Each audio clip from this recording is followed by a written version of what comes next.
Hello बच्चों, चलिए प्रश्न को पढ़ते हैं और समझते हैं। योगफल की सीमा के रूप में निम्नलिखित समाकलों के मान ज्ञात कीजिए। और हमें समाकलन दिया है cos x, जिसकी सीमा a से b दी गई है। प्रश्न को हल करने से पहले हम प्रश्न के लिए मुख्य अवधारणा लिख लेते हैं। तो प्रश्न के लिए मुख्य अवधारणा, जिसकी सहायता से हम इस प्रश्न को हल करेंगे। मुख्य अवधारणा में हम योगफल की सीमा का सूत्र लिखेंगे, जिसकी सहायता से समाकलन किया जाता है। वह सूत्र क्या है? देखिए, वह सूत्र होगा a से b F x D x.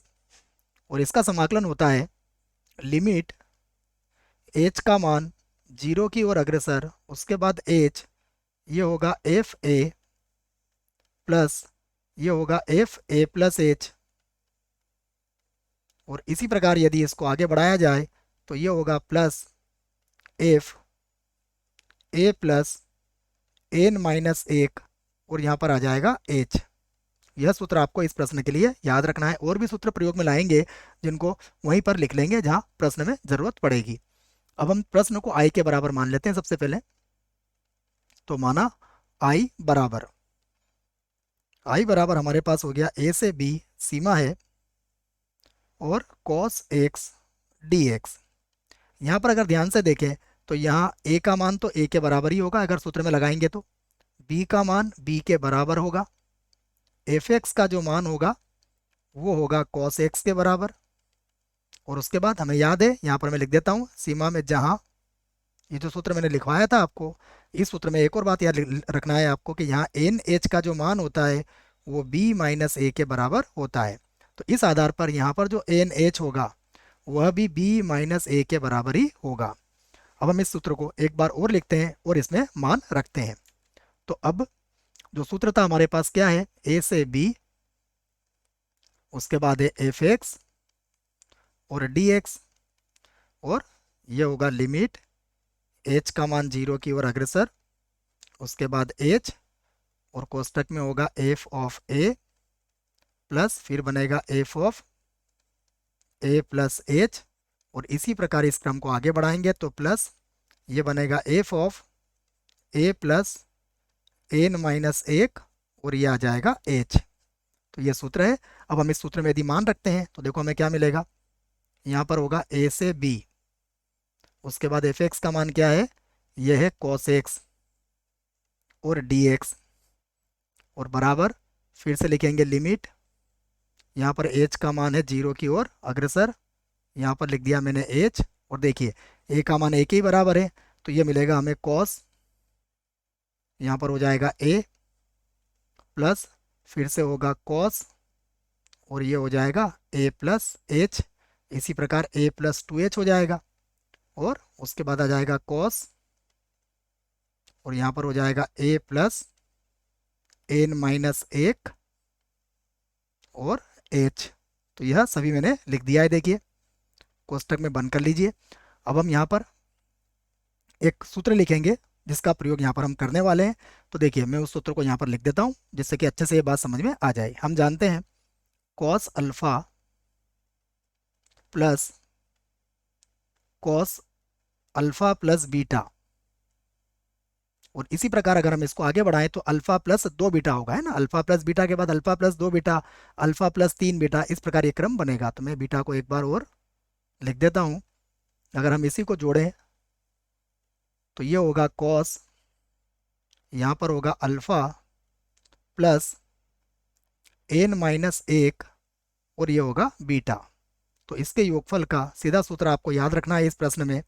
ये होता है साइन, देखिए यहाँ पर पदों की संख्या, यहाँ एक अल्फा दो अल्फा तो पदों की संख्या एन है, अर्थात ये होगा एन साइन एन बीटा और बटा दो। एक तो आपको ये याद रखना है। उसके बाद दूसरा यहाँ पर होगा कॉस में आएगा, ये याद रखें आप, ये होगा कॉस, और यहाँ पर पहला एंगल था हमारे पास अल्फा, और उसके बाद हो जाएगा प्लस एन माइनस एक, यहाँ पर होगा बीटा, और बटे में आ जाएगा दो। अभी और बकाया है, इसके बटे में भी होता है, यह आपको याद रखना, यह सूत्र है। यहाँ पर होगा साइन, और ये हो जाएगा बीटा और बटा दो। तो यह सूत्र मैंने मानक मान ही लिखा है बच्चों मुख्य उदाहरण में, क्योंकि यहाँ हमें इसको ज़्यादा अच्छे से समझना है। अब इसका ही उपयोग हम यहाँ पर करेंगे और इसका योगफल कर लेंगे। तो अब मैं लिखूंगा बराबर, यहाँ पर है लिमिट एच का मान 0 की ओर अग्रसर है, यहाँ पर है एच, और अब देखेगा यहाँ पर अल्फा की जगह कितना लिखा हुआ है ए, और बीटा की जगह कितना है एच, बस इतना फर्क है। तो इस सूत्र में हम क्या करेंगे, सबसे पहले लिखेंगे साइन, यहाँ पर लिखता हूँ मैं साइन, और एन बीटा की जगह कितना लिखना है मुझे एच, तो यहाँ लिखूंगा साइन एन एच, और बटा कितना हो जाएगा 2। तो इसको तो मैंने अलग लिख दिया। उसके बाद देखिए, उसके बाद है कॉस, अल्फा की जगह पर कितना लिखना है मुझे ए लिखना है, और प्लस एन माइनस 1, और बीटा की जगह पर कितना आएगा एच आएगा, और बटे में कितना है 2। तो ये मैंने इसको भी लिख दिया है, और यहाँ पर भी हम इसका कोष्टक लगा लेते हैं। और अब पूरे के बटे में क्या है वो भी देखिएगा। पूरे के बटे में हमारे पास है साइन, तो ये बनेगा साइन, और ये होगा एच बटा 2 के बराबर। तो अब हम इस प्रश्न में एक मानक सीमा लगाएंगे, उस मानक सीमा को भी आपको जानना जरूरी है। तो मैं यहाँ पर लिख देता हूँ उस मानक सीमा को, कि लिमिट यदि x का मान 0 की ओर अग्रसर हो, साइन x बटा x, इसका मान किसके बराबर होता है 1 के बराबर होता है। तो इस सीमा का उपयोग हम यहाँ पर करेंगे। देखो यहाँ पर एज तो हमारे पास है, इस एज को हम बटे के बटे में लाएंगे और यहाँ पर मानक सीमा लगाएंगे। तो मैं इसको यहाँ लिख देता हूँ बराबर लगा के। तो बराबर यहाँ पर होगा लिमिट एच का मान 0 की ओर अग्रसर। अब एन एच का मान भी यहाँ रख लेते हैं। देखो एन एच का मान कितना है, एन एच का मान था हमारे पास, निकाल लेते हैं बी माइनस ए के बराबर। तो इसको लिखूंगा मैं साइन, यहाँ पर आ जाएगा एन एच की जगह पर बी माइनस ए, और बटे में आ जाएगा 2। उसके बाद देखिए, उसके बाद है कॉस, कॉस में कौन है हमारे पास ए, उसके बाद है प्लस, देखो जब गुणा करोगे इसको एन एच को, तो ये हो जाएगा बी माइनस ए, एन एच का मान आ जाएगा। उसके बाद माइनस एज भी होगा, याद रखना आप, और बटे में कितना होगा 2 बच्चों। तो यह लिख दिया मैंने। इस साइन एज बटा 2 को बच्चों में थोड़ा सा इधर लिख देता हूँ जिससे कि आपको समझना आसान हो। मैं इसको एक बार यहाँ पर लिख देता हूँ। देखो ये हो जाएगा साइन, और ये था एच, और बटा 2, इसको मैं थोड़ा सा छोटा करके लिख दिया है जिससे कि यह मिले नहीं।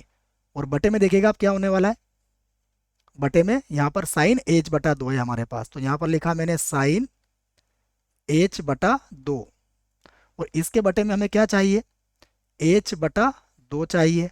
एच बटा 2 तो हमने कर दिया, हमें इसमें 2 का गुणा भी करना पड़ेगा, तो हम इसमें 2 का गुणा भी कर देंगे यहाँ पर। तो इसको लिख देंगे 2h बटा 2। देखो ये जो h था, इस h को मैं बटे के बटे में लेके आया हूँ, और 2 चाहिए था, 2 बटा 2 का मैंने यहाँ पर गुणा कर लिया है। अब मानक सीमा की बात करें तो देखो मानक सीमा में यहाँ पर h का मान 0 की ओर अग्रसर है, और यहाँ पर h बटा 2 है। तो इसकी जानकारी भी आपको होना चाहिए कि यदि h का मान 0 की ओर अग्रसर होगा तो हम ये कह सकते हैं कि h बटा 2 इसका मान भी 0 की ओर ही अग्रसर होगा। इसका अर्थ यह है कि यहाँ पर हम मानक सीमा का प्रयोग आप कर सकते हैं। तो अब मैं यहाँ पर मानक सीमा लगा देता हूँ। तो बराबर, अब यहाँ पर होगा साइन, और ये हो जाएगा b माइनस ए, और बटे में कितना आ जाएगा 2। उसके बाद यहाँ पर है कॉस, और कॉस में देखिएगा, कॉस में हमारे पास है एच का मान 0 रखोगे आप, तो ये होगा a प्लस बी माइनस ए बटा 2 के। तो ये हो जाएगा a प्लस बी माइनस ए, और यहाँ हो जाएगा बटा 2। और बटे में देखिए क्या होगा, बटे में हमने मानक सीमा लगाई है, तो मानक सीमा जैसे हमने यहाँ पर लगाई है, तो मानक सीमा से इसका मान तो 1 हो गया, और ये 2 तो हमारे पास फिर भी बच जाएगा। तो यहाँ बचेगा 1, और बटे में आ जाएगा 2। तो अब हम इसको देखो, बटे के बटे का 2 तो ऊपर चला जाएगा, तो ये हो जाएगा 2, यहाँ पर होगा साइन बी माइनस ए बटा 2, और इसका लघुत्तम ले लेंगे हम, इसका लघुत्तम लेंगे तो ये हो जाएगा कॉस, और ये बन जाएगा a प्लस बी, और बटे में आ जाएगा 2। अब यहाँ पर एक और सूत्र को हम लिखेंगे जिसका प्रयोग यहाँ पर किया जाएगा। देखिए हम जानते हैं इस बात को कि sine c minus sine d बराबर होता है 2 साइन c माइनस डी बटा 2, और कॉस ये होता है c प्लस डी बटा 2 के।